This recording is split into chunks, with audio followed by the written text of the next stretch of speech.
Hey everyone, thanks for joining in to another Urban Deep Sky video. Today I want to answer some questions. One is, what's the best beginner telescope for me? Well, I can't answer that, but if you ask me which one would I get to start off with, well then that's a valid question. And today I want to talk to you why you want to get the largest, the biggest telescope in the world, which is my 10-inch Dobsonian. Just kidding. Actually, we're going to take a different approach. So if you're just starting out in the hobby and you don't know if this is going to be something you're going to do long term, the most important thing is to get something that doesn't break the bank, and you can get some decent views out of it. And those criteria are actually for this telescope.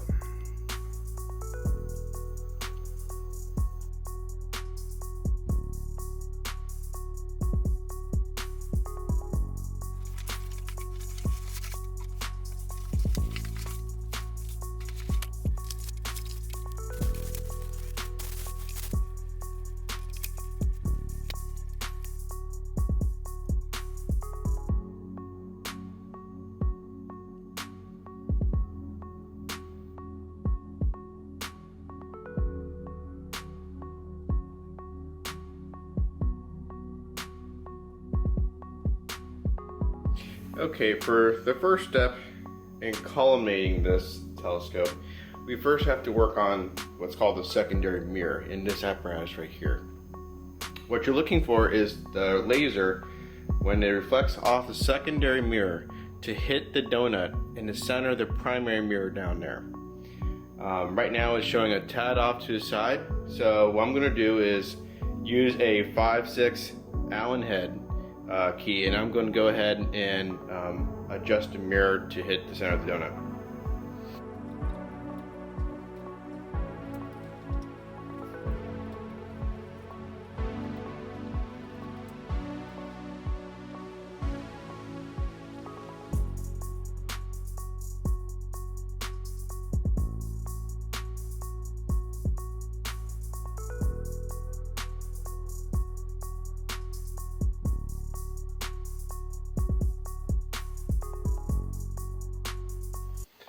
Alright, so this is the back end of the telescope we're looking at now, and what I'm going to do is go ahead and adjust these straight primary screws to make sure that the telescope is fully in alignment with the mirrors. And one of the helpful tips is to take your laser collimator that you have at the front of the telescope, twist it down to where your orientation you can see it from the rear end, and then all of a sudden you have a perfect angle at looking at how to center that dot. So let's get into it. First I'm going to unlock these adjustment screws, and next I'm going to use the larger of the screw sets and play around with their adjustment. So with this one, I'm getting it pretty close already just by adjusting that one.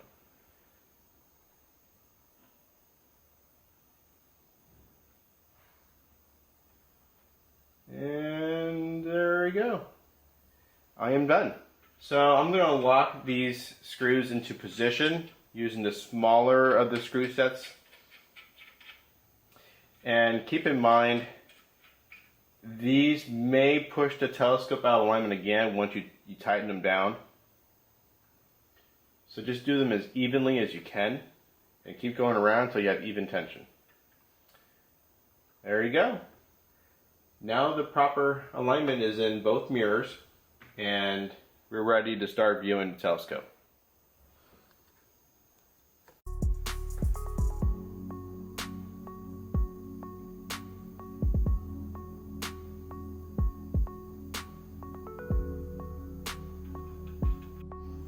One of the things that's important to know with this type of telescope is that there is no focuser knobs that you normally see. So what I recommend is instead unscrew it to a certain degree to get your focus. So as you screw it counterclockwise, the focus goes up.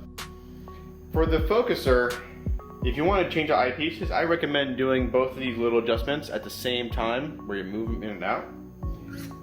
And then replace your eyepiece with a different one and lock them back in roughly at the same time. You don't want to do one first and the other one because then they'll throw off your alignment.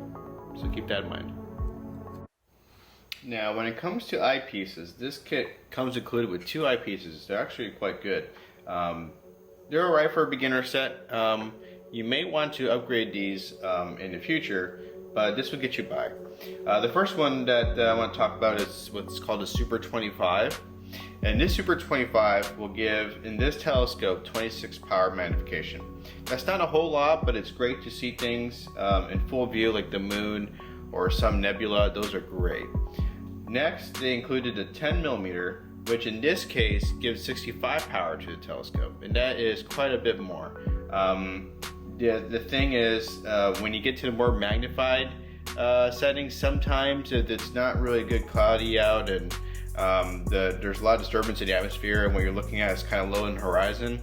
The 10 millimeter may be pushing it, but certainly for planetary viewing, you need the most magnification possible, and it's for good reason that they include it in this kit. So 10 millimeter and a 25 millimeter is what comes with the telescope. They're fine to start out with. You'll probably realize that the 25 is where you're going to spend most of your time. They're easier to look through. In this case, I think it'll serve quite well with this telescope.